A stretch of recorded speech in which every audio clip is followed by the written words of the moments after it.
Avant de commencer la discussion avec nos amis, il y a deux personnes qui malheureusement ne pourront pas être là ce soir, et actuellement deux personnes dans les bouchons. Donc je vais tout d'abord simplement présenter, que nos amis se présentent, après il y aura un petit morceau de piano, et après il y aura la discussion. Alors je commence par mon ami Abi, ici présent, parce que c'est grâce à lui qu'ils sont là ce soir. Je te laisse te présenter. Bonsoir, enchanté de vous rencontrer. Ça fait plaisir de voir tous vos visages et de vous voir tous réunis pour cette même discussion et ce même échange. Je suis très excité à l'idée de pouvoir partager ce moment avec vous. On s'était rencontrés, ça fait combien de temps 3 ans, 2 ans avec Emmanuel pour une première rencontre philosophique qu'on avait faite chez moi. C'était au tout début, c'était la 316e, il en faisait... Voilà. Je ne vais pas commencer à raconter toutes nos vies respectives, mais tout ça pour dire qu'on s'est rencontrés dans ce cadre-là et j'ai trouvé cette interview très enrichissante et très humainement... ça a été très intéressant. Et je me suis dit, quand il m'a proposé de faire ça dans le cadre de Molière, que ça aurait été très intéressant d'avoir le reste de l'équipe avec moi. Et donc, j'ai forcément pris en otage certains de mes collègues pour qu'ils puissent partager ce moment avec nous. Et vous allez voir, pour ceux qui n'ont pas eu l'occasion de voir encore ce que c'était, ça va être très enrichissant. Et sachant qu'on aura aussi un moment d'échange, si je ne dis pas de bêtises. Voilà, donc Molière l'Opéra Urbain, ça tourne en ce moment au Dôme de Paris. Je joue le rôle du méchant, si je peux dire ça comme ça, le prince de Conti. Et pour ceux qui auront l'occasion de venir nous voir aussi, vous pourrez un petit peu voir plus en détail. Est-ce que tu peux... J'ai oublié des choses. Ton parcours. Mon parcours, oui, commençons par mon parcours. Est-ce que je m'assois? Parce que je ne sais pas trop si je dois m'asseoir, si je dois me coucher par terre, si je dois... Non. Mon parcours, j'ai commencé par... je vais commencer un peu plus loin. J'ai passé l'émission que vous connaissez peut-être en 2020 qui s'appelle The Voice, que j'ai gagné dans un contexte assez spécial, à savoir le Covid, qui nous a menés à travers maintes tumultes et épreuves jusqu'à la comédie musicale de Dovatia qui s'appelle Molière, comme vous le savez maintenant. Et ouais, ça a été assez enrichissant humainement parce que qui dit Covid dit chaos absolu. Et donc forcément, en tant qu'artiste, ça a été assez compliqué comme période. Mais maintenant, voilà, on est dans un nouveau projet qui est à nouveau enrichissant et qui nous apporte beaucoup. Je parle déjà beaucoup, hein. Ok. C'est quoi la suite? On va passer le... Merci. Je vous laisse tranquille. Akinoto, à toi de te faire cuisiner. Bonsoir. Alors moi je m'appelle Shaina Pronzola, j'ai 24 ans et je suis chanteuse de base. J'apprends la comédie et la danse à travers Molière beaucoup parce que du coup c'est une comédie musicale qui nous fait sortir de notre zone de confort et apprendre plein de disciplines différentes et nouvelles. Moi, mon parcours... Donc, dans le spectacle, j'interprète le rôle de Marquise, qui est une des comédiennes de la troupe. Et mon parcours, j'ai commencé le chant de manière officielle à l'âge de 8 ans. Je suis rentrée dans un chœur d'enfants qui s'appelait Sotto Voce, qui était et qui est toujours en résidence au Théâtre du Châtelet. Et j'y suis restée jusqu'à mes 16 ans. Ensuite, à mes 16 ans, j'ai fait une formation comédie musicale dans le 13e arrondissement de Paris, parce que j'adorais déjà les spectacles musicaux en général. Et après, avant ça, à mes 14 ans, j'ai fait The Voice Kids, donc la 2e saison, il y a 10 ans déjà. Ça fait trop bizarre de dire ça. Et voilà. Et puis ensuite, j'ai eu la chance d'être contactée pour le spectacle de Dovatia. En mai 2022, il m'a contacté. Enfin, c'est les casteurs qui m'ont contacté. Et puis tout a commencé à partir de là. Et ça fait plus d'1 an et demi que je suis sur le projet. Et voilà, c'est une aventure de folie. Voilà. Super, merci. Bonsoir. Je m'appelle Vaik, j'ai 28 ans, bientôt 29. Je suis né à Paris, j'habite à côté de Versailles. Quoi dire? J'ai commencé la musique très tôt. J'ai commencé, je pense, à partir de mes 7-8 ans. J'ai joué beaucoup de guitare. Ça a été surtout la guitare. Le chant est venu un peu après, grâce à un professeur qui m'a poussé à chanter, à me mettre au chant pour m'accompagner et m'aider à m'accompagner à la guitare en tout cas. Donc je me suis mis à la musique comme ça a tout de suite été une passion en fait. Ça a tout de suite été quelque chose de fort et c'est lui qui m'a poussé à continuer parce qu'au début j'avais une voix, j'avais pas muet donc j'avais une voix d'enfant et il m'a poussé à continuer là-dedans, il voyait un potentiel et du coup je le remercierai jamais assez parce que c'est grâce à lui que j'en suis là aujourd'hui. S'il m'avait pas poussé, je sais pas si j'aurais fait ça de ma vie, mais du coup j'ai fait quand même des études. Même avant ça, j'ai passé mon bac. J'ai commencé un BTS de commerce international qui m'a pas intéressé. J'ai travaillé pendant quelques mois. J'ai vendu du café chez Nespresso. J'ai été serveur dans des restaurants. Je suis même parti en Espagne donner des cours de kitesurf parce que c'était une autre passion. Donc j'ai été prof pendant un moment. Je me suis rendu compte que c'était pas de ça, c'était pas ce que je voulais faire dans ma vie. Je suis rentré en France, j'ai fait des études de commerce international, donc je suis parti en école. J'ai vécu 2 ans au Mexique pour finir mes études. Et une fois que j'ai fini mes études, je suis rentré en France et je me suis très vite lancé comme objectif de faire de la musique, vu que c'était toujours une passion et que c'était toujours quelque chose qui m'intéressait foncièrement. Donc je me suis lancé là-dedans. J'ai essayé en tout cas de me lancer tout seul. J'ai beaucoup écrit, j'ai beaucoup composé, j'ai eu du mal à composer seul, à écrire. Et je me suis frustré aussi longtemps. J'ai commencé à travailler avec d'autres gens. J'ai rencontré des artistes qui étaient producteurs, qui faisaient de la musique, d'autres chanteurs, d'autres artistes. Et comme ça, j'ai commencé aussi à me faire connaître un peu sur Internet. J'ai fait avec des vidéos YouTube, des covers sur Instagram. Et voilà, donc il y a effectivement, comme Shaina, les équipes de The Voice qui m'ont contacté. The Voice de la saison 11 que j'ai fini par faire et qui m'a emmené jusqu'en finale. Donc j'ai beaucoup appris aussi à ce moment-là. Je me suis beaucoup développé là-dedans. Je me suis trouvé musicalement. J'ai rencontré plein de gens et au final, après The Voice, j'ai eu un petit accident de kitesurf qui m'a immobilisé pendant pas mal de temps. Et ensuite, grâce à Molière, j'ai pu retomber un peu sur mes pattes. Ils m'ont contacté pour rentrer dans la troupe et voilà, j'en suis là. Et j'ai rencontré ces très belles personnes. Et je suis très content parce que Molière, c'est une aventure assez spéciale. Molière, l'opéra urbain, à la base, moi je fais pas du tout d'urbain, donc c'était un peu un saut dans le vide. Et en fait c'est et de l'urbain et beaucoup de belles chansons. Et il y a de très grandes voix, de beaux chanteurs. Il y a beaucoup d'artistes qui sont très impressionnants et j'apprends aussi tous les jours, notamment la danse, le théâtre, qui sont des catégories qui m'intéressaient depuis longtemps. Voilà. C'est génial ce que tu dis, mais tu vas reprendre la parole parce que tu viens de parler d'opéra urbain. Alors c'est vrai que le metteur en scène, malheureusement, Ladislas ne pourra pas être là ce soir, mais pourquoi un opéra urbain et surtout aujourd'hui, en ce 21e siècle, pourquoi avoir besoin d'une certaine manière de démocratiser Molière? En fait, Molière, on l'a vu déjà dans les répétitions quand on a créé, Ladislas a créé le spectacle avec nous en tant que pion. Donc il y avait tout ce qui était écrit par Dovatia, le livret du spectacle qui racontait l'histoire, etc. Et il a incorporé du coup des pièces de Molière, des bouts de la pièce. Et ce qui était très impressionnant, c'était que dès que ça jouait du Molière, tout le monde était très connecté à ce qui se passait. Donc il y avait vraiment un truc spécial qui se passait.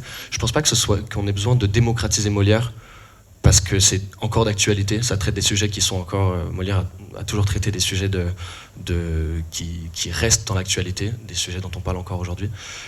Donc on est en plein dedans quand il écrit l'école des femmes, les droits des femmes, etc. La place de la femme dans la société, c'est toujours d'actualité, entre autres. Hein. Mais par contre, je pense que le fait d'utiliser l'urbain comme canal, je pense que ça touche en fait un public qui, à la base, ne s'y intéresserait pas forcément. Surtout qu'à l'école, on apprend très peu de choses sur la vie de Molière. On lit parfois les pièces, etc. Mais lire des pièces de Molière, ça peut être un peu barbant quand on a 15 ans, même voire moins. Et en fait, rapporter de l'urbain, rapporter quelque chose qui touche les nouvelles générations, ça permet aux gens de s'y intéresser, aux jeunes de s'y intéresser. Et en fait, quand ils s'y intéressent, ils se rendent compte que ça leur plaît, parce que ça parle de trucs qui leur parlent. Donc je pense que voilà. Shaina, pourquoi, quelle définition donnes-tu de l'urbain?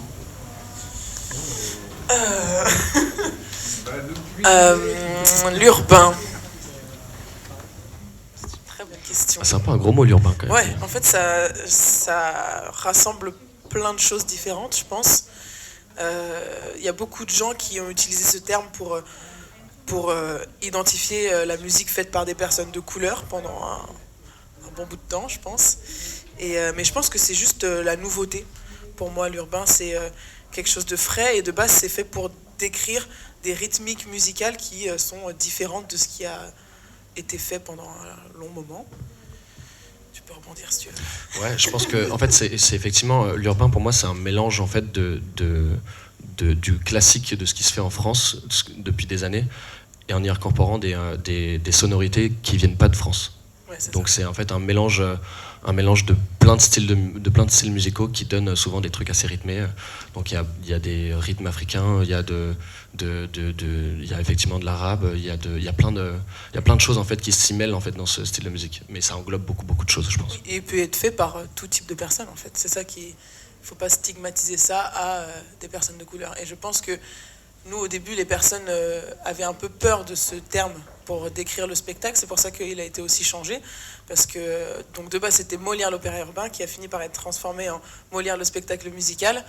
Parce que justement, beaucoup de gens dans les commentaires au tout début disaient oui, mais c'est parce que vous avez pris des rôles principaux qui sont de couleur. Et du coup, ça pouvait faire un peu des amalgames qui n'étaient pas forcément les bons. Mais non, c'est une bonne description.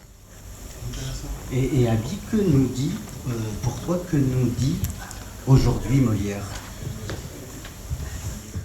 Qu'est-ce qu'il ne nous dit pas, si je puis me permettre? Non, comme disait Vaik tout à l'heure, en fait, ces pièces traitent énormément. On se rend compte, malgré le fait que ces pièces datent du XVIIe siècle, on se rend compte que ça traite quand même de sujets qui sont quand même très contemporains et contemporains. Amen, ils sont arrivés. Pardon. Donc, bien sûr. Si vous permettez, mesdames et messieurs, nous vous présentons, j'ai du mal à parler français ce soir, Tommy Tremblay, qui interprète le rôle de Molière, qui sort des bouchons, avec Lou, qui interprète le rôle d'Armande Béjart. Et ainsi, vous avez quasiment... presque toute la troupe. Est-ce que vous voulez raconter votre parcours aussi, du coup Si on doit résumer aux rôles principaux. Pardon. Vas-y, Tommy. Vous avez pris combien de temps pour le faire? 1h30 chacun. Vas-y, je vais prendre 1h30 alors. C'est toi, Tommy. Bonjour, j'espère que vous allez bien tout le monde. C'est très bien cette ambiance. Je me présente, Tommy Tremblay. Je vais sur le nom de Petit Homme pour mon nom d'artiste et je fais de la musique principalement. Je suis du Canada, donc je pardonnerai pas mon accent, mais ça se peut qu'il ressort quelques moments. Pourtant, je t'ai vu, toi, je suis content de te voir. Et du coup, j'ai commencé principalement en tant que danseur, breakdancer. Et donc la musique est vraiment née à travers le corps. Moi, quand j'étais plus jeune, c'est vraiment la musique. Mon corps était mon instrument de musique. Et c'est comme ça, éventuellement, que j'ai dérivé vers la musique pour écrire ma musique. Du coup, c'est quand j'ai fait beaucoup d'acrobatie, je fais du Cirque du Soleil. Et quand je me blessais et j'étais en arrêt de travail, et bien, c'est là que l'écriture a commencé à naître parce que je ne peux pas bouger. Et j'ai réussi à m'exprimer autrement. Et du coup, donc c'est né, la musique est née à travers mes blessures. Et ensuite, le théâtre est venu par la suite. Et je suis atterri à Paris parce que pendant le Covid, j'ai voulu faire de la musique. Et j'ai pris contact avec des gens, donc je faisais beaucoup d'allers-retours. Et je me suis dit, si je veux réussir en France, il faut que je sois là physiquement, parce que les réseaux sociaux, c'est un bel outil, mais c'est pas suffisant pour vraiment s'exporter ailleurs. Mais je m'en suis servi pour être capable de créer mon parcours en France. Et en étant ici, on m'a repéré à travers des sessions de musique, à travers des gens, et on m'a demandé d'auditionner pour Molière. Et maintenant, je vis la plus belle aventure de ma vie avec tous ces compagnons, et je suis très fier et très content d'être avec vous pour en parler aujourd'hui. Merci. Et moi, bonsoir, je m'appelle Lou. Je suis chanteuse et comédienne et aujourd'hui j'ai 19 ans. J'ai commencé moi la musique parce que du côté de ma mère, mon grand-père avait un petit groupe de rock et mon tonton aussi a fait beaucoup de musique, mais toujours en loisir à côté. Et on a toujours beaucoup baigné dans le milieu artistique parce que ma mère a fait beaucoup de danse classique. Elle a été aussi championne de France de danse de salon. Mon oncle, pardon, son frère a fait beaucoup de danse de salon aussi. Donc j'ai un peu baigné dans cet environnement-là. Et du coup, j'ai commencé à prendre des cours quand j'étais très jeune. Et par la suite, j'ai fait des petits concours de chant locaux. Parce que moi, je viens du sud de la France, de Narbonne. Et du coup, c'est là que j'ai commencé à faire de la musique, à essayer de me créer une petite présence scénique, mais toujours par pur plaisir. Et en fait, ma mère postait les vidéos de mes représentations sur YouTube pour que ma famille puisse voir, en fait, parce que c'était plus accessible. Et en fait, il y a la directrice de casting, non, l'assistante directeur de casting de l'émission de The Voice Kids qui a envoyé un message sous une des vidéos YouTube et qui disait qu'ils étaient très intéressés par mon profil pour faire The Voice Kids 2. Sauf qu'en fait, ce qu'on ne sait pas, c'est que The Voice Kids s'est tourné 1 an à l'avance. Donc en fait, quand on m'a proposé pour la saison 2, la saison 1 n'était pas encore sortie, je ne savais pas à quoi ça ressemblait. Et moi, à ce moment-là, j'avais 9 ans. Donc je me disais, oula, non. Donc j'ai passé mon tour. Et l'année d'après, il y a la saison 1 qui a été diffusée. Et je l'ai vue et j'ai adoré. J'avais 10 ans et demi. Et j'ai fait, allez, je veux tenter l'aventure. On m'a rappelé. Donc j'ai commencé par faire The Voice Kids. Et à la sortie de The Voice Kids, j'ai commencé à travailler avec un manager avec qui j'ai enregistré un single et qui allait démarcher aux maisons de disques. Et dont en premier à TF1 Musique, parce que TF1, ils ont un label de musique, et qui était très intéressé par mon profil. Et ils ont dit, ah, bah ça tombe bien, parce qu'il y a une saga sur TF1 qui va sortir, qui s'appelle Demain nous appartient. Peut-être que vous connaissez. Et on cherche un rôle d'une adolescente qui chante et tout. Et en gros, ils m'ont dit, bah écoute, passe le casting, et si t'es prise, on te signe aussi en musique. Donc en fait, j'étais là, ok, d'accord, j'ai intérêt à être plutôt bonne. Et du coup, j'ai passé le casting, j'ai été prise, j'ai signé avec eux. Et on a fait 3 albums avec 3 petites tournées. J'ai aussi, parallèlement à ça, tourné dans un épisode de Joséphine Ange Gardien, de Léo Mattei. J'ai continué dans la série Demain nous appartient. J'ai fait aussi du doublage pour 2 dessins animés. Et je me suis dit que j'avais envie de vivre une aventure commune au bout de 3 albums où j'étais toute seule. Et du coup, on m'a dit, c'est cool parce qu'il y a le casting d'une comédie musicale qui s'appelle Molière, qui sont encore en recherche. Et donc, je me suis dit, allez, pourquoi pas. Et j'y suis allée vraiment, je savais pas du tout pourquoi j'auditionnais. Et au final, j'ai été prise. Et la semaine d'après, je me suis retrouvée sur le clip de Regardez-moi, le premier clip d'Abby. Et c'est comme ça que ça a commencé, pour moi. Voilà. C'est marrant parce que Lou, elle a vraiment vécu 4 vies avant que nous, on en vive une. Donc, c'est toujours bizarre. Elle a 19 ans, voilà, c'est impressionnant.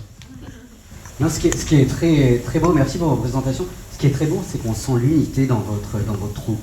C'est hyper... non, mais on sent que c'est une authenticité, etc. Juste avant que vous arriviez, Abby, tu avais la parole. Ah oui. Que nous dit, selon toi, Molière aujourd'hui? Oui, c'est vrai. Des questions pour vous, les amis.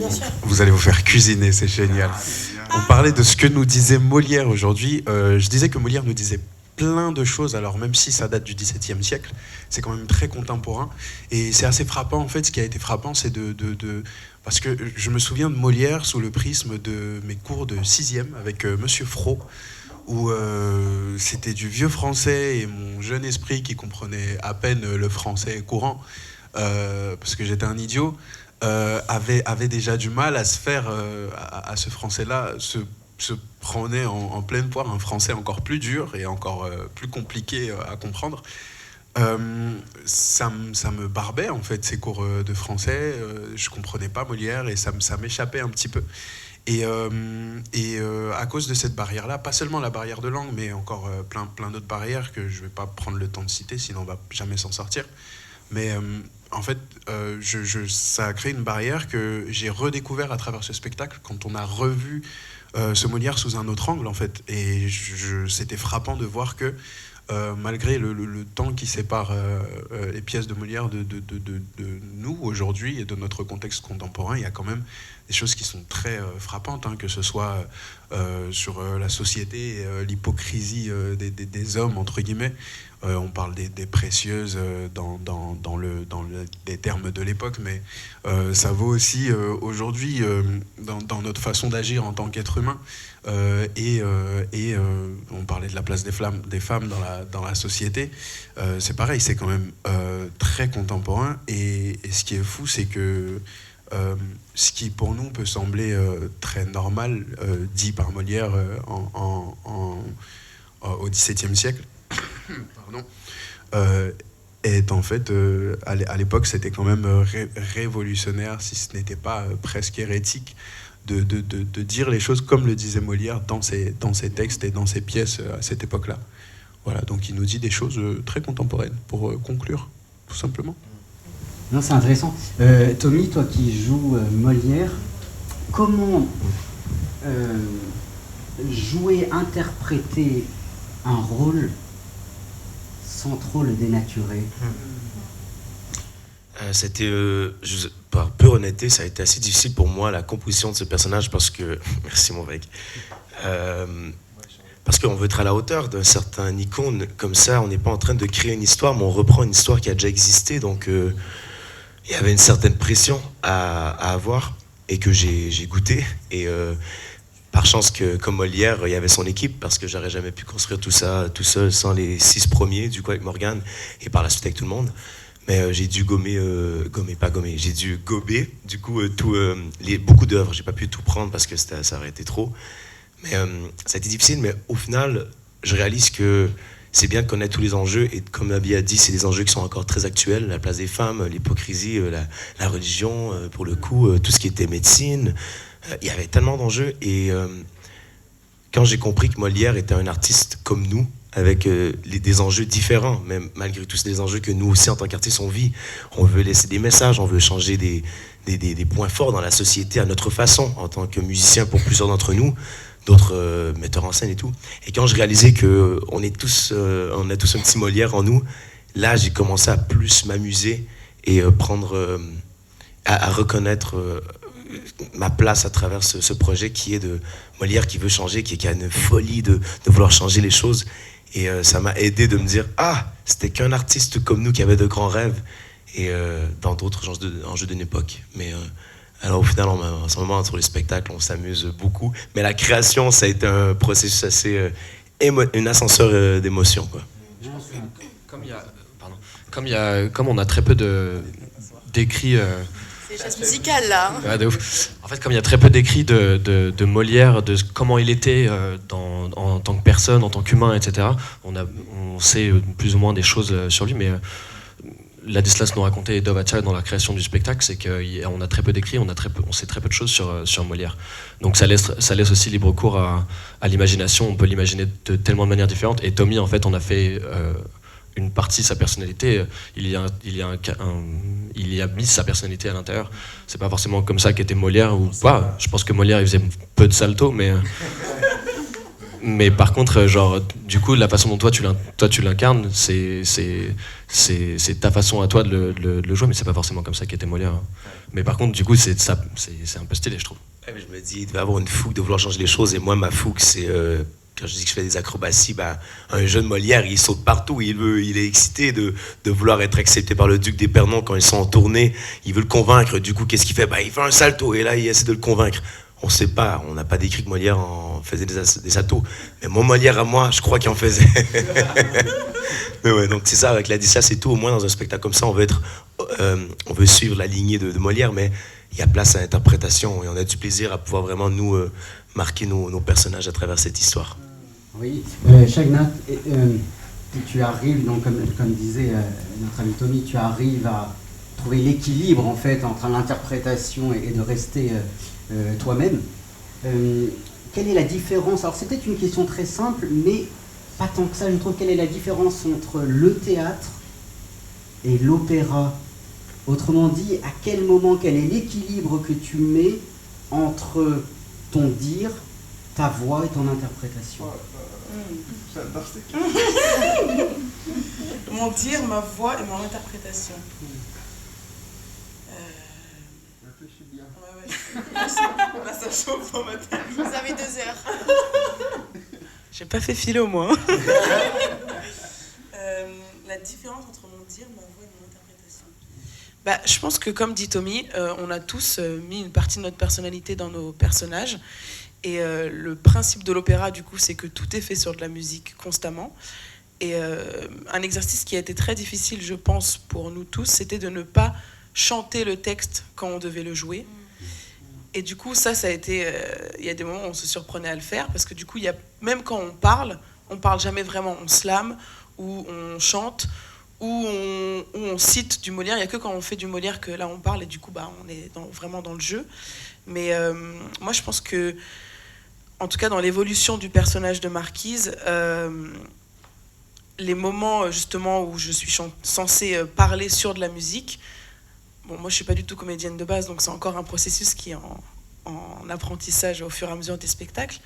Mais il y a des moments où, en fait... comment expliquer Elle est dure, cette question. Peut-être. Non, mais j'essaye de... Il y a tellement d'infos dans ma tête, là. Je ne sais pas comment expliquer ma pensée, en fait. Tu veux rajouter un truc? Tiens, il y a un autre micro, si tu veux. Comme ça, on partage. Pardon, c'est un échange et c'est ça qu'on aime. Mais on parlait de dire et d'interprétation. Non, tu peux rester là. Il y a un truc très intéressant vis-à-vis de l'interprétation. J'en profite pour parler des comédiens et des autres artistes par lesquels nous sommes entourés, parce que on est 2, 4, 5. Sur scène, on est quand même 30. Ouais. Il y a des comédiens, il y a des danseurs, comédiens, comédiennes, danseurs, danseuses, chanteurs, chanteuses, et on est tous issus d'horizons différents, on a des expériences différentes, et c'est très intéressant parce qu'on apprend des uns et des autres. Et forcément, les gens qui ont plus d'expérience que nous, notamment dans la comédie, nous apprennent beaucoup. Et il y a un truc, on parlait d'interprétation, qui est que on apprend à mettre aussi ce qu'on est et ce qu'on ressent dans les personnages et sur le moment. Et ça nous pousse aussi un peu plus loin dans le jeu, dans les chansons. Et il y a un truc tout bête, mais en fait, on est des êtres humains, donc c'est normal qu'on passe par des émotions. On peut avoir la flemme, on peut être en colère, on peut être triste, mais on doit assurer le show sur scène comme n'importe quel soir. Et il faut apprendre à se servir de ça. Et il y a un truc où on a dû apprendre, en tout cas ça a changé pas mal de choses pour moi personnellement, c'est apprendre à se servir de ce que je ressens sur le moment. C'est ça. Quand j'ai fait une scène que j'ai absolument ratée, plutôt que de me lamenter sur mon sort et d'être en colère pour tout le reste et de faire n'importe quoi, et ben, je vais me servir de cette colère-là sur scène. Et Molière le sait parce que... Ça marche. Et ça marche parce qu'on est un peu ennemis sur scène, mais tu le sens, les moments où je suis plus en colère. Pareil, les moments où j'ai un peu pas envie. Il y a des fois où c'est dur et c'est pas forcément évident et t'as pas envie d'être là parce que ton corps te dit non, ou ton esprit, alors que le corps veut. Enfin, bref, nous sommes... Salopard. Nous sommes des... Non, c'est vrai. Nous sommes des créatures assez complexes, mais dans ces moments-là, on se sert de ce qu'on ressent pour le jouer sur les scènes où c'est nécessaire. Et puis des fois, on se sert aussi les uns des autres, je trouve. Moi, je sais que j'ai beaucoup plus de facilité à interpréter le texte quand c'est chanté, donc quand c'est dans des morceaux, vraiment des morceaux type de l'album. Là, au niveau de l'interprétation, j'arrive à me lâcher, à tout donner. Après, c'est vrai que sur les moments plus joués et du coup beaucoup plus simples du spectacle, moi je me sers en tout cas personnellement des personnes qui jouent avec moi sur le plateau, de leurs émotions. Il y a une connexion entre nous qui est tellement folle sur le plateau, comme dans la vie, mais encore plus sur scène, que des fois, moi en tout cas, je me sers de ça aussi beaucoup. Les amis, c'est super ce que vous dites. Lou, j'ai une question pour toi. Vous êtes tous des artistes. Vous dansez, vous chantez. Et Lou, pour toi, quelle définition? Es-tu une artiste? Et si oui, quelle définition donnes-tu de l'artiste? Les autres peuvent aider. Non, on va la laisser toute seule. C'est la définition du regard. C'est tellement vaste, en fait. Moi, en tout cas, ma définition et comment je sens que je peux être une artiste, et je pense que c'est avant tout quelqu'un qui est passionné, en fait, qui est animé par quelque chose. Et moi, c'est ce que je ressens. Et je sais que avant qu'on soit chanteur, on est aussi, on écoute beaucoup de musique, en fait. Je pense qu'il y a un truc où peut-être que ça englobe pas tellement le terme d'artiste, mais plutôt des gens passionnés. C'est dans leur passion, ils aiment faire leur passion et ils aiment la voir aussi. Enfin, je parle peut-être pour moi et c'est peut-être pas le cas pour tout le monde, mais en tout cas, je sais que pour moi, il y a quelque chose aussi où la musique, c'est un peu le remède quand ça va pas. Et c'est ce qui fait... c'est quelque chose qui m'anime, en fait. Je pense que c'est quelque chose qui me procure beaucoup de choses et qui permet aussi de se sentir moins seul. Je sais pas si quelqu'un d'autre a quelque chose à rajouter sur le fait Moi, d'être je pense artiste. que... Non, mais je suis grave d'accord avec toi. Et je dirais en plus que l'artiste, peu importe la forme de l'art, c'est une manière de s'exprimer qui est différente de la parole, juste. C'est... Bon, après, parler, c'est aussi un art. Hein.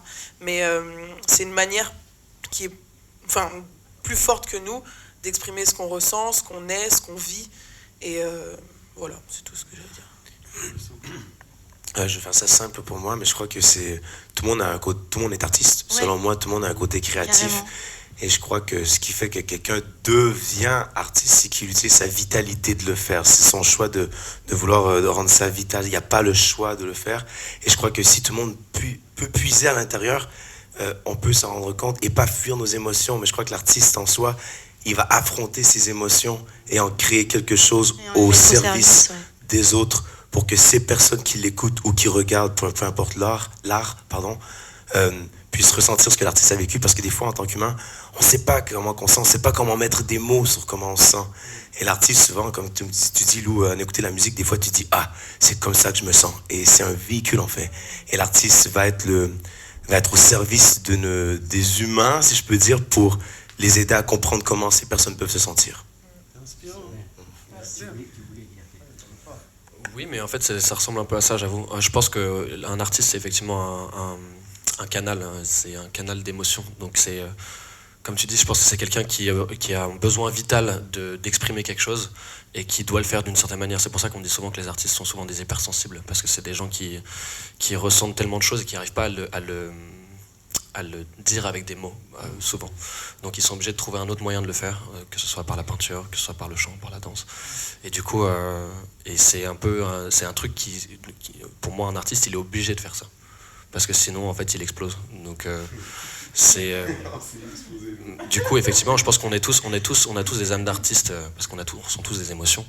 Mais ce qui différencie un artiste d'une autre personne, c'est, je pense, quelqu'un qui en a besoin vital, ouais. T'as raison là-dessus, je suis d'accord. Tu me fais penser au philosophe Bergson qui dit qu'un artiste, c'est celui qui a cet élan vital en lui qu'il transmet. Donc tu es très bergsonien. Je connais bien, ouais. Les amis, ce que je peux vous dire, c'est que vous êtes des artistes parce que, ayant eu la chance d'être venu vous applaudir, etc., j'ai été très ému.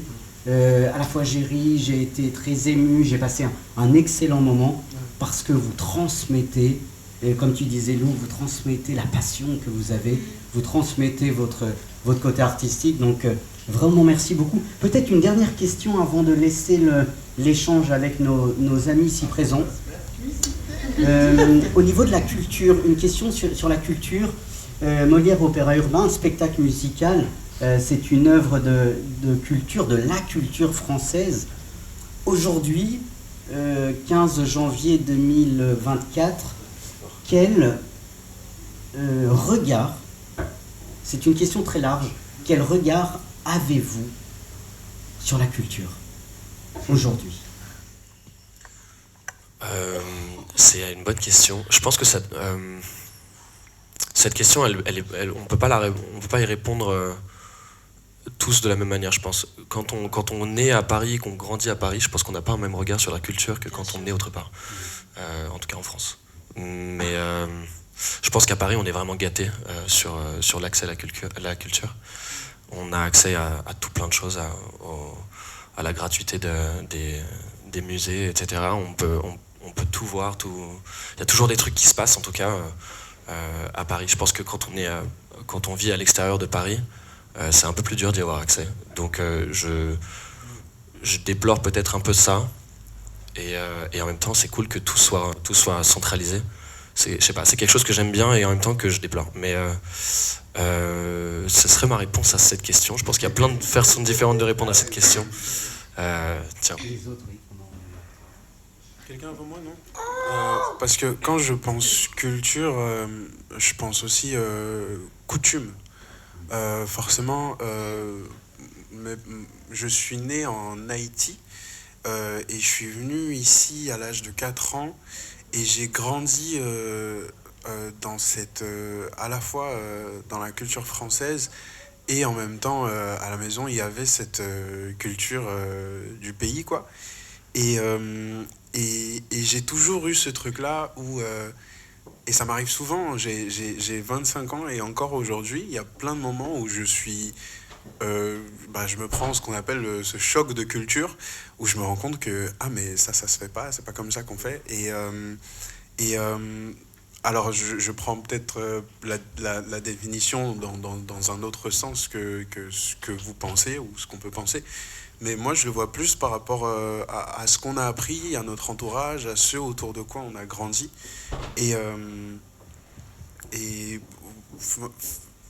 Alors, si je dois ramener ça à ce dont on parle, à savoir Molière et même le monde qui nous entoure, c'est souvent...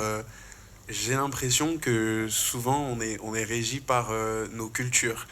Et ce qui va mener à des désaccords ou à des chocs, qu'ils soient culturels ou autres, c'est souvent les différences de culture et les différences de vision, qu'elles soient religieuses, qu'elles soient simplement sur la conception du monde, qu'elles soient... Voilà, et quelque part, j'ai appris aussi à voir à quel point ça pouvait être bénéfique de s'ouvrir un petit peu à d'autres cultures et de voir le monde sous un prisme que l'on ne connaissait pas. Parce que c'est enrichissant. Je le vois sur un projet comme Molière, parce qu'on est tellement différents, on est tellement pas les mêmes, qu'on apprend beaucoup des uns et des autres. Et en apprenant des uns et des autres, on apprend sur nous-mêmes. Et voilà, j'ai peut-être absolument explosé la question, j'ai échappé à la question. Mais c'est là que ça m'emmène en tout cas. Voilà. À qui le tour? En fait, j'adore cette question parce qu'elle est sans fin, cette question, et je trouve ça magnifique. Du coup, pour moi, la culture, c'est un lieu où ce que tu peux te sentir... comment je pourrais dire quelqu'un... Pour moi, tout est une culture. Vraiment, il y a la culture du yoga. Maintenant, tout est devenu une culture. Les réseaux sociaux, c'est devenu une culture en soi. Et l'architecture, c'est une culture. Il y a tout qui c'est une culture. Et pour moi, un humain qui s'approprie une culture ou qui naît dans une culture ou qui, je dirais approprie, mais dans le bon sens du terme, c'est qu'il sent qu'il appartient à quelque chose.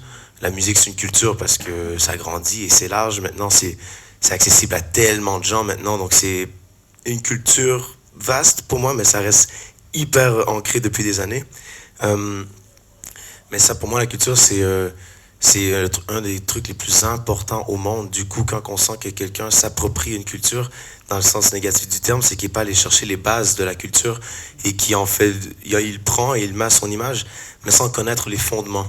Et pour moi, prendre culture et la vivre, c'est de connaître d'où ce que ça vient, comment ça a été créé, qui l'a créé, de quelle façon, dans quel enjeu que ça a été créé, dans quelles années.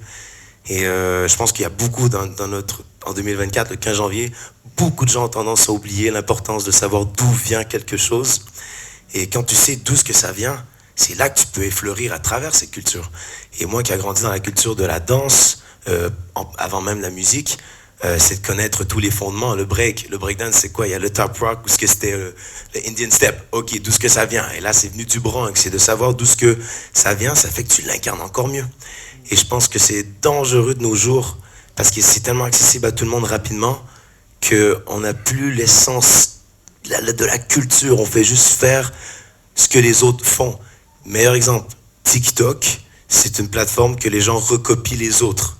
Et je l'utilise, j'adore TikTok au final, j'adore parce que c'est un bel outil. Mais les gens vont vouloir recopier des danses, faire des trucs. Les gens, je pense que dans la culture aujourd'hui, il y a pas moins de créativité, mais les gens sont plus portés à copier des trucs que d'en créer. En même temps, j'ai que 29 ans, je sais pas comment c'était avant. Je me suis informé sur des trucs, mais je trouve que ça s'élargit bien, mais il y a beaucoup de trucs pas dangereux, mais qu'on perd l'essence des fondements d'une culture, quoi. Mais c'est intéressant parce que chaque jour, des nouvelles cultures qui se créent, et c'est comme ça qu'on forme des groupes. Et par contre, c'est bien de connaître des cultures, mais rester ouvert à toutes les autres cultures pour créer cette union humaine qu'on a. Et je pense, comme tu dis, pour terminer, on vient tous d'une culture différente, humaine, je veux dire, et on a malgré tout cette culture Molière qu'on est en train de vivre, nous a unis, malgré nos différends, malgré où il y a la musique qui nous unit, mais au final, c'est bien de connaître notre culture, de ce qu'on vient, et de rester ouvert à tout pour que la culture s'agrandisse, voilà. Waouh. Oui, vas-y. Je sais pas si je suis hyper d'accord avec le fait que... En fait, non, pour moi, la culture, enfin, il y a aussi ce truc-là de on s'inspire des autres pour avancer, pour grandir, tu vois. Et je pense que, tu vois, sans forcément comprendre d'où ça vient et de comment ça vient, ce que toi, ça te fait ressentir de la manière dont quelqu'un va danser, etc., bah, tu vas le véhiculer et tu vas te l'approprier et le sortir d'une autre manière. Et du coup, créer aussi une culture, créer ta propre identité et ta propre façon de faire, tu vois. Je sais pas si... moi, je trouve que justement, on a un peu trop peur de s'approprier les trucs des autres. Après, pour moi, il faut nuancer ça dans le sens où pour moi, c'est bien de s'inspirer des autres. C'est bien de s'inspirer de ce que le monde fait le mieux. Et en tout cas pour chacun d'entre nous. Et du coup, de se l'approprier, de se créer son propre univers et de montrer d'autres choses. Très bien. Les filles, vous voulez rajouter quelque chose? C'était très complet, mais en vrai, le choc des cultures, nous, on l'a pas mal ressenti, notamment quand Tommy est arrivé dans la troupe. Comment ça va tout le monde? Non, mais c'est vrai que au-delà de partager une passion commune, c'est vrai que là, avec toi particulièrement, on a senti qu'on venait pas du même monde. Mais non, mais c'est vrai qu'on a senti que le fait qu'il soit québécois, c'était une culture et une façon de penser et de voir le monde, les choses complètement différemment. Du coup, c'est vrai qu'il y a eu un temps d'adaptation et il y a eu un besoin de beaucoup de communication à certains moments parce que c'est vrai que si on s'était pas dit les choses, je pense qu'il y avait tellement de choses sur lesquelles on ne pensait pas pareil. Et pour nous, c'était des évidences vu que nous, on a tous grandi en France en tout cas. Mais voilà, donc c'était hyper intéressant. Et au final, la culture de Molière qu'on a tous découvert encore plus à travers ce spectacle est notre point commun, mais voilà. C'est vrai, mais t'as tellement ouais, gros choc de culture aussi. Gros choc. Le verlan, je le connaissais pas, moi. Là, je l'adore. Toujours un mauvais escient. C'est vrai. Lou, tu veux rajouter quelque chose? Moi, en tout cas, je vais parler de mon expérience personnelle. En tout cas, le truc que je constate, c'est qu'il y a une réelle ouverture d'esprit sur la culture, surtout dans notre génération, je trouve. Et c'est vrai que moi, du coup, je viens du Sud et ça fait 1 an que j'ai aménagé à Paris, mais ça fait presque 10 ans que je montais, du coup, régulièrement. Et c'est vrai que, comme l'a dit Vaik, ça ouvre beaucoup de portes, en fait. Le simple fait que tu vois, je vois des sorties de classes d'enfants qui vont visiter Notre-Dame ou quoi, je me dis waouh, la chance, on l'a pas en fait. Et non, mais c'est cool parce qu'on a chacun notre patrimoine et tout. Mais c'est vrai que j'ai encore plus une réelle ouverture d'esprit en arrivant à Paris. Parce que c'est un peu un endroit où, surtout pour les artistes, c'est trop bien. On croise le chemin de plein de gens. C'est une ville qui fait rêver autant qu'elle peut te manger. Mais il faut essayer de le prendre du bon côté. Et c'est marrant du coup de voir quand même la différence avec mes amis du Sud et mes amis que j'ai ici. Et c'est une belle dualité parce que du coup, je trouve des choses dans les personnes qui restent et qui évoluent dans le Sud que je trouve pas dans mes amis à Paris et inversement. Et c'est pour ça que je trouve ça beau que c'est cool parce que du coup, je trouve que plus ça va, plus on ose quand même un peu tous essayer de réaliser ce qui nous plaît vraiment et donc de rencontrer des gens qui ont une culture différente et qui ont les mêmes envies, les mêmes passions. Et je trouve ça extraordinaire dans le métier qu'on fait. Moi, je sais que c'est vraiment un énorme point fort, je trouve, l'ouverture d'esprit sur les cultures et sur les autres en général. Et c'est que comme ça qu'on peut évoluer, je pense. Les amis, c'est génial, vous êtes vraiment, je vous adore, vous êtes des pépites. En fait, vous parlez avec votre cœur, vous êtes authentiques. Merci infiniment. Merci à vous. Vraiment beaucoup. Les amis, nous allons continuer l'échange avec vos questions. J'adore ça. Donc, n'hésitez pas. On va faire passer Je peux dire un truc avant mais tu peux commencer à faire passer le micro. Je voulais juste dire, on parlait de parler avec le cœur, mais depuis tout à l'heure, je vois un petit peu les regards dans la salle et tout, et vous nous regardez avec beaucoup de bienveillance. On sent que vous partagez l'énergie et tout, et ça fait sincèrement plaisir. Donc merci pour votre temps, pour votre écoute, et maintenant, cuisinez-nous. C'est parti. Regardez le micro. Moi Non, sérieux. Moi j'aime bien parce que il y a des concepts qu'on peut tellement décortiquer. Là. Elle va nous assassiner. Non. Pas du tout. Moi, pas du tout. Je ne vais pas vous assassiner, mais moi, je suis venue vous voir le 16 novembre. Mais on a adoré. C'était, je crois, le 2e ou le 3e jour, je ne sais pas. Mais en tous les cas, on était dans la salle. Vous avez été exceptionnel et il y avait de l'émotion comme vous en avez là aujourd'hui. Donc, je voulais vous le dire. Moi, j'ai pas de questions et je suis contente de vous voir parce que je vous ai vu. Voilà. Merci tellement. Oui, vous nous avez vu dans le début. C'était la fébrilité. On est Je pense que c'est le mot fébrilité. Alors, moi, pareil, désolé, j'ai pas de questions, mais moi, je suis venue le 23 décembre. Vous avez dû me remarquer parce que c'était au 2e rang et c'est moi qui ai applaudi comme une folle en disant bravo, bravo, bravo. Enfin, voilà. J'ai tout aimé, vraiment. Alors, je suis allée vraiment, alors je vais vous dire vraiment, je suis allée un peu à reculons. C'est ma fille qui voulait que ce soit son cadeau de Noël. C'est en fait à cause, effectivement, du nom de... opéra urbain, et je me suis dit oh là là, ils vont nous massacrer le XVIIe siècle français. Je me suis dit ça va être n'importe quoi. Louis XIV va faire du hip-hop. Enfin voilà, je me suis dit, voilà. Bon, non mais vraiment j'ai eu peur. Après je vous ai vu au petit journal. Bon, je me suis dit bon ça va peut-être. Je vous ai vu chez Yann Barclay. Bon, alors en fait c'était formidable, mais tout était bien. Alors on voit effectivement, vous êtes une vraie troupe, l'histoire est bien racontée, la mise en scène, tout est formidable. Monsieur Frère du Roi est extraordinaire. Bon, très très gros coup de cœur quand même pour le Prince de Conti. Yes. C'est mon préféré. Et, voilà. Et puis alors j'ai juste, si je peux dire une critique, mais alors faudra le dire à Dove, on parle pas de Corneille et moi je suis adepte du fait que Molière et Corneille se sont parlé. Voilà, c'est tout. On va pas aller au-delà, mais c'est pour ça qu'on connaît rien sur Molière, parce qu'il disait rien. Voilà. C'est tout. C'est vrai, merci beaucoup. Bravo à vous. C'est gentil. Pour revenir sur ce que vous disiez, effectivement, je pense que l'opéra urbain fait un peu peur au début pour le grand public. Mais en fait, je pense que la force de notre spectacle, c'est que Ladislas Chola, le metteur en scène, a vraiment modéré tous les types d'art qu'on a pu utiliser dans cette mise en scène pour servir le propos de Molière, en fait, pour servir l'histoire. Donc il n'y a pas un trop-plein d'urbain, il n'y a pas un trop-plein de danse, il n'y a pas un trop-plein d'acting, etc. justement. Et je pense que c'est comme ça fait peur, les gens sont souvent surpris de cette modération et du fait que ce soit assez équilibré. Et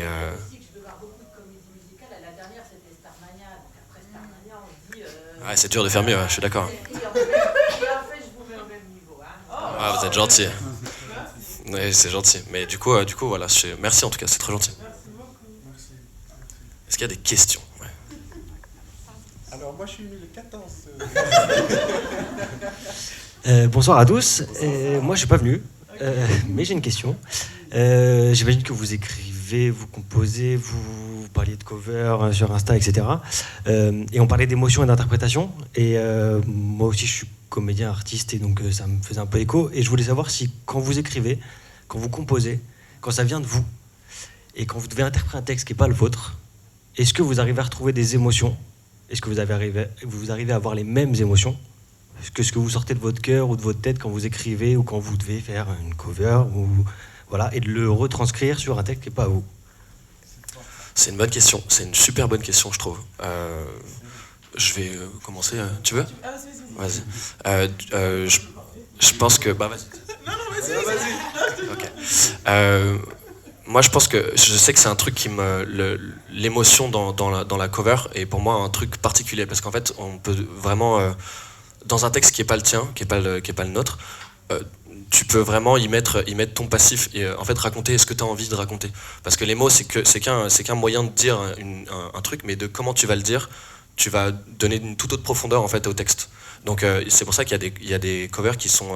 c'est rare, je trouve, de trouver des bonnes covers ou des trucs qui racontent autre chose que ce que raconte le texte. Mais c'est hyper précieux, je trouve. Parce que c'est assez dur, je pense, d'y mettre de ta propre personne dans un truc qui a déjà été écrit et qui sert pas ton propos, forcément. Mais je vois par exemple la chanson Ne me quitte pas de Jacques Brel qui, lui, dans son écriture, écrit c'est quelqu'un qui est qui a du mal à croire que la personne puisse le quitter et qui ne le dit en fait c'est pas possible que tu me quittes, tu peux pas me quitter parce que sinon je meurs en fait. Et en fait la manière dont les gens l'interprètent est souvent différente de celle dont lui l'interprétait. Et ils mettent tous, chaque personne y met de sa propre vie, de son propre vécu. Et du coup je pense que c'est grave faisable, ouais. Et c'est même juste très beau. Oui. Moi, je parlais surtout par rapport au spectacle, en tout cas. C'est vrai que j'avais l'habitude, avant le spectacle, de faire des reprises aussi, et surtout d'écrire mes propres chansons.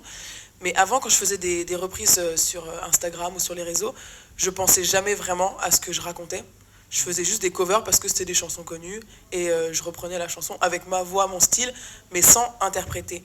Et le travail d'interprète, je l'ai vraiment découvert là, à travers le rôle de Marquise. Ah ouais, vraiment. Et en fait, je l'ai découvert même bien longtemps après la première du spectacle, parce que c'est en ayant des retours des gens qui venaient nous voir, notamment sur un des titres que Marquise interprète qui s'appelle « Moi je veux », qui est un titre féministe qui parle de la femme qui se sent considérée comme un bout de viande et qui en a marre de ça et qui a qu'une envie, c'est se dire c'est moi, je veux tout donner quand je veux et si je veux, et c'est pas parce que je suis belle, etc. que je suis à votre service, c'est ça.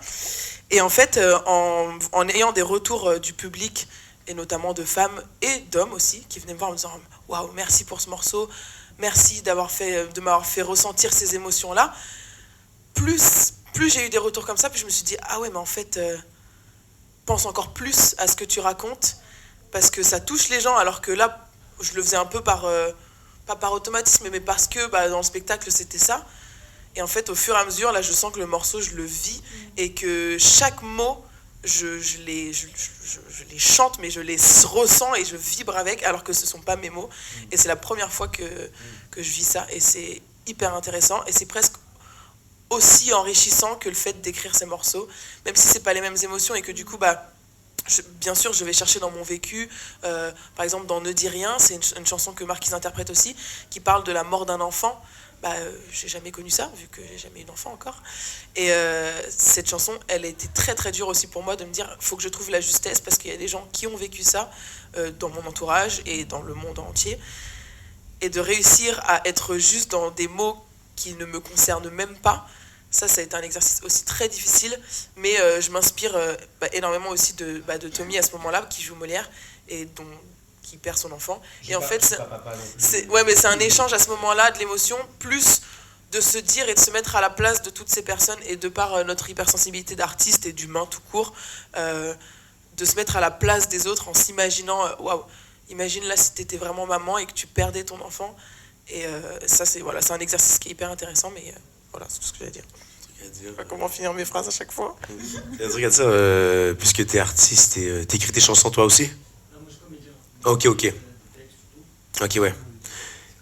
Et je pense que c'est bien, du coup, de Bah, comme tu dis, de chanter d'autres chansons aussi pour les mettre à sa saveur, à sa comment toi tu peux le sentir. Moi j'écris beaucoup de mes chansons, mais je suis inspiré par tellement d'artistes qu'au final, dans des sessions de musique, pour mon album ou pour des projets, j'adore coécrire avec des gens aussi. Parce que je pense que deux univers c'est bien, et tu vois, si je vais pas être trop personnel, mais du coup moi j'ai du mal à parler de mon père. J'ai du mal à mettre les mots, parce que je juge chaque mot que je peux mettre sur la feuille. Et du coup, de pouvoir, il y a des jours que j'écris avec des gens sur cette relation, et je commence, c'est magnifique. Il y a un moment où un de mes amis m'a envoyé un texte qui m'a dit, j'ai pensé à toi, voilà, dis-moi qu'est-ce que t'en penses. Et ça m'a fait écho comme si c'est moi qui l'avais écrite, pardon.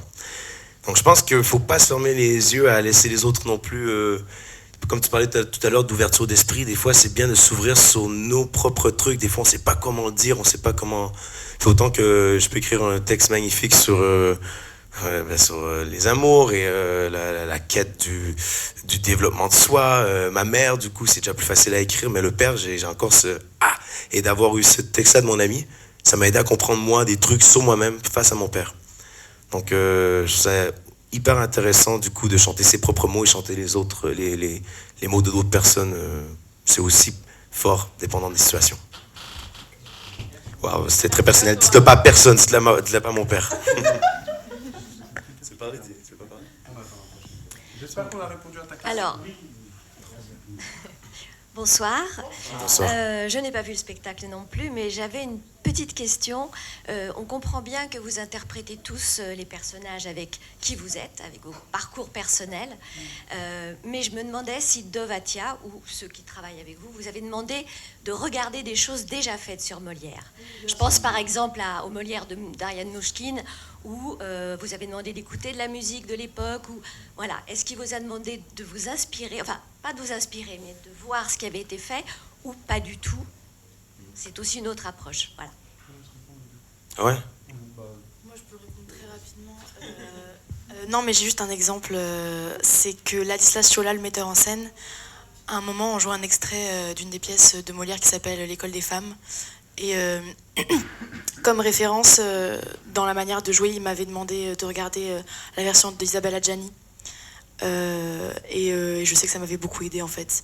Elle a une interprétation qui est très innocente, très enfantine, et je trouve que moi ça m'a beaucoup aidé.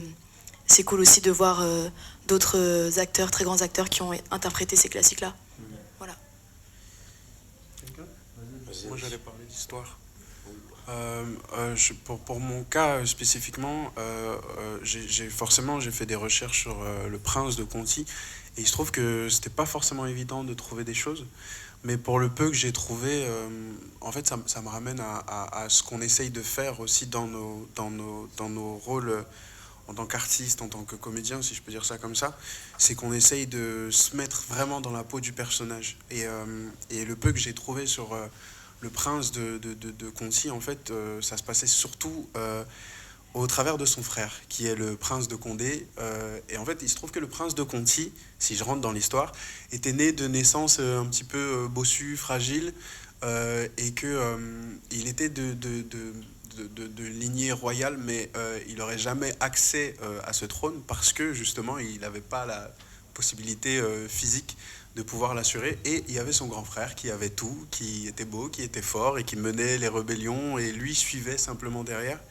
Et en voyant ça, en fait, c'est ce qu'on nous a poussé à faire, en fait, c'est comment est-ce que cette personne doit se sentir, en fait, comment est-ce que quand tu essayes d'exister dans ce monde, dans le cadre spécifique du Prince de Conti, comment quand tu essayes d'exister et que t'es à ta place parce que t'es né au bon endroit, mais qu'en fait c'est tout ce que t'as et que t'as rien de légitime mis à part ça, qu'est-ce que tu ressens? Et forcément l'idée c'est de se mettre à la place de ce perso et de se dire ok, à sa place je serai en colère, j'en voudrais un petit peu au monde entier, et c'est comme ça qu'on s'en sert pour nourrir nos personnages. C'est pareil quand on passe d'une scène à l'autre, parce que il y a 52 scènes dans le spectacle qui s'enchaînent de manière très rapide. Ça dure 3-4 minutes, et des fois en 3-4 minutes il y a 1 an, 2 ans, 3 mois, 7 mois, 12 ans qui se passent, et on se dit mais comment est-ce que je suis censé revenir en ayant intégré tout ce qui se passe? Et en fait il y a vraiment un travail de réflexion où je sors de scène, enfin je parle dans le sens général, je parle pour tout le monde, mais on sort de scène et on se dit, ok, j'ai vécu ça, ça me fait chier, ça fait chier mon personnage, ça me fait chier moi parce que je joue mon personnage, et je reviens avec une autre intention parce que j'ai grandi de ça, ou je l'ai mal vécu, ou j'ai appris de ça, et je reviens transformé. Et c'est comme ça qu'on parlait de Molière, par exemple, qui commence en faisant des saltos, etc. Et ben, sur toute la seconde partie du spectacle, il est un peu moins fougueux, un peu plus politique, un peu plus... il va s'immiscer un petit peu dans le cerveau des gens, un peu une bête politique, comme dirait Ladislas. Et c'est comme ça que, voilà, en fait, toi, tu le joues comme quelqu'un de beaucoup plus calme et tout, mais il y a des côtés un petit peu plus mauvais, si je peux dire ça comme ça, qui émanent de lui, où il peut péter des crises et tout, des trucs comme ça. Mais voilà, c'est ma réponse à cette question, si ça peut aider en tout cas. Voilà. Bien sûr. J'ai pas le souvenir que Dove m'a dit de faire des études sur Molière. Je pense que c'était libre à nous, et je crois que ça a été très bénéfique. Moi, j'avais lu l'autobiographie de Georges Forestier.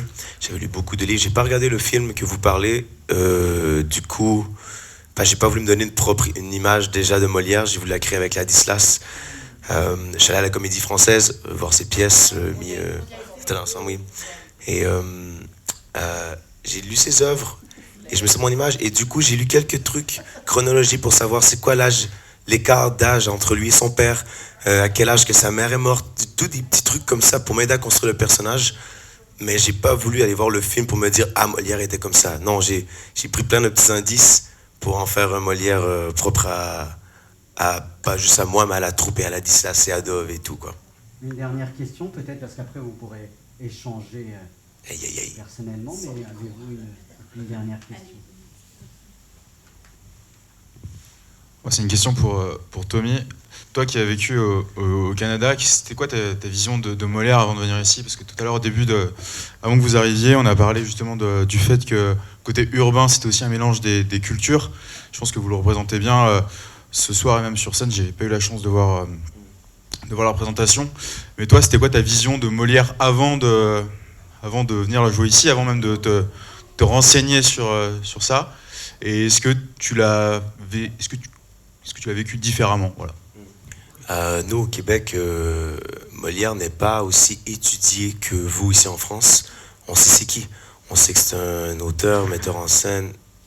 Littéralement, avant, je ne savais pas trop. Je savais c'était qui Molière, qu'est-ce qu'il avait fait, mais on n'avait pas, à l'école, on n'avait pas tant lu ses pièces. C'est pas la même culture. Quand je suis arrivé en France et j'ai vu à quel point l'art est mis en avant, ça, j'ai dit, ok, j'aimerais bien vivre ici parce que c'est fort, c'est incomparable au Québec. On n'a pas des pièces de théâtre à chaque coin de rue, nous, au Québec. Donc, j'avais pas une idée claire de qui était Molière. C'est vraiment mon école de Molière s'est fait ici, quand je suis arrivé en France.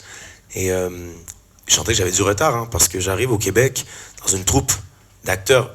Certes, je joue en France, pardon. Et certes, j'ai joué dans des séries au Québec, ici et là, un petit peu, dans des comédies musicales aussi. Mais j'arrive ici avec des gens dans une troupe où c'est tous des acteurs qui ont fait des études de Molière. À l'école, ils connaissent. Donc moi, je suis arrivé dans la troupe avec des sueurs froides quand on lisait le premier texte. Je glissais de ma chaise tellement que j'avais chaud. Parce que j'étais stressé. Vraiment, t'as l'accent québécois. Les autres, ils vont dire quoi? Il n'y a pas un autre Québécois. Et donc j'étais hyper stressé, et mon but c'était, ouais, je te jure, et mon but c'était pas de convaincre le public, c'était de convaincre la troupe dans laquelle j'étais, de me dire à quel moment ils vont être convaincus que c'est le bon Molière. Et il y a un moment ce que ça a déclenché, mais ça, j'ai réussi à le construire, cette confiance, en devenant fou en fait. On faisait les répétitions le jour, le soir j'allais lire des pièces de Molière encore, j'allais à la j'arrêtais pas, et j'étais devenu fou. Mais après ça, je suis content d'avoir goûté à cette folie, parce que maintenant je peux vraiment m'amuser, et on a une équipe très soudée. Mais Molière, avant de venir ici, je te jure, c'était pas... on n'en parlait pas trop, tu vois. Donc voilà, c'est comme ça que c'est fait. Maintenant, les sueurs froides, ça va, sont faits, quoi. Merci. C'est bien, ça répond à ta question. Merci. Les amis, merci beaucoup. Vraiment merci, parce que votre authenticité est très émouvante. Je sens vraiment que vous vivez ce que vous dites. Et je vous souhaite vraiment d'aller les applaudir au Dôme de Paris avant qu'ils ne partent en tournée dans toute la France. Et ce soir, une petite surprise vous est réservée puisque 2 personnes d'entre vous vont gagner 2 places. Avec par un tirage au sort, ça a été... Ceux qui sont déjà venus doivent donner aux autres. Voilà, donc 2 noms vont être tirés. Alors c'est vous qui... Voilà. Oh ben Lou, c'est moi, je rentre dans le trou, donc je pense que... Lou, c'est la main pure. Comme ça. J'en pioche une. Lou, c'est l'innocence. Tu pioches et tu dis... Oh, pioche. J'en pioche une. Et tu lis le nom.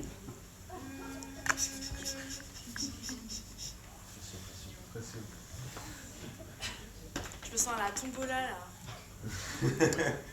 Guillaume Montserrat. Let's go! Bravo Guillaume! T'es pas déjà venu? Non. Allez! Alors si, je suis venu le 4 mars. Je sais pas. Attention. Guillaume Montserrat. Jacques Namias. C'est mon mari qui est pas venu. Ouais! Non, il est pas venu. Non, je rigole. Une preuve pour le mari. Je suis trop contente pour lui, mais je vais y aller avec lui. Donc voilà, vous avez 2 places chacun, les amis. Merci à vous en tout cas de nous proposer, de nous inviter à cela. Les amis, une dernière information, nos amis vont jouer. Ah oui, c'est vrai. Morceaux et chanter, on va les écouter. On fait habitude.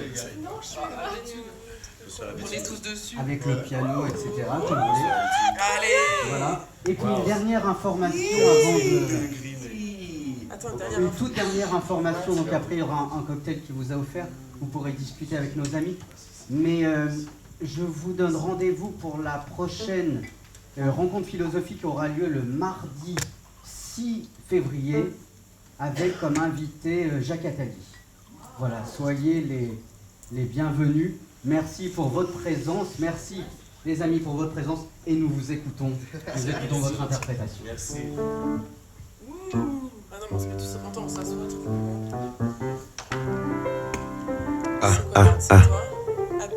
Faut que je teste l'acoustique. Attention. Yeah. Ok. Puisque vous avez gagné les billets, vous allez chanter avec nous.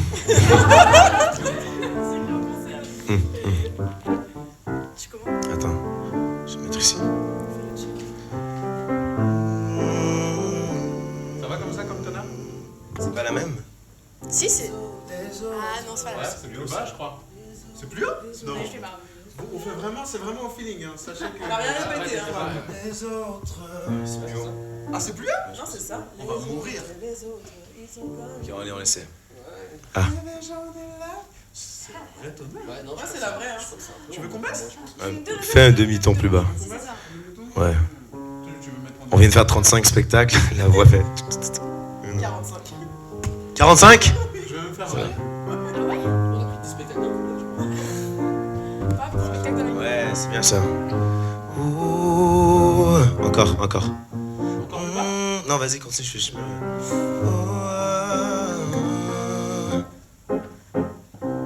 Ok. Les autres, ils sont comme il faut. Je fais ce qu'il faut pour leur plaire, mais ça sonne faux. Pas ma faute, si je suis mieux dans ma peau. Loin de la lumière et derrière le rideau. Ma terre à moi n'est pas ronde, je n'ai pas la bonne attitude. Je ne suis pas fait pour ce monde. Oui, rêver, j'en ai l'habitude. Rêver, j'en ai l'habitude. Pour m'évader, changer d'altitude. Accroché à ma solitude. J'en ai l'habitude. Je dois m'enivrer d'incertitude. Vivre sous d'autres latitudes. Pour me libérer de ma lassitude. J'en ai l'habitude.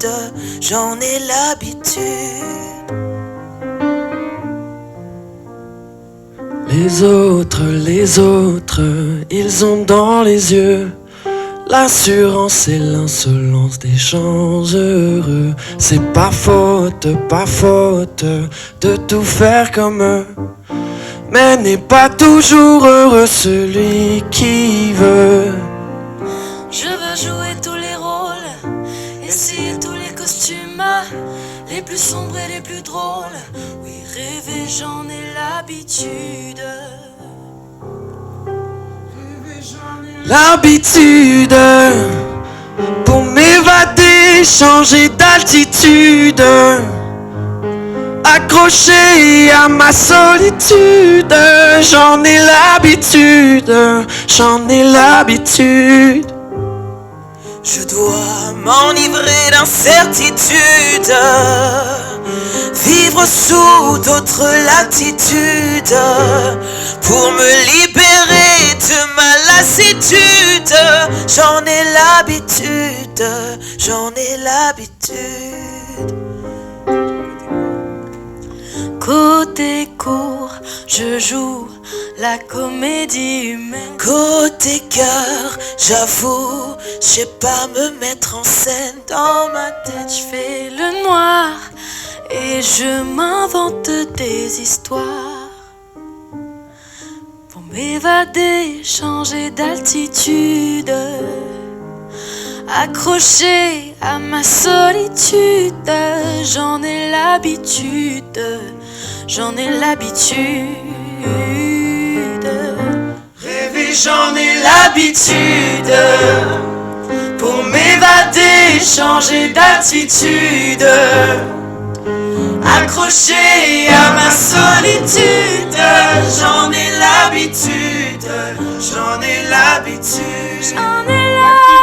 Je dois m'enivrer d'incertitude, vivre sous d'autres latitudes, pour me libérer de ma lassitude. J'en ai l'habitude, j'en ai l'habitude. Rêver, j'en ai l'habitude.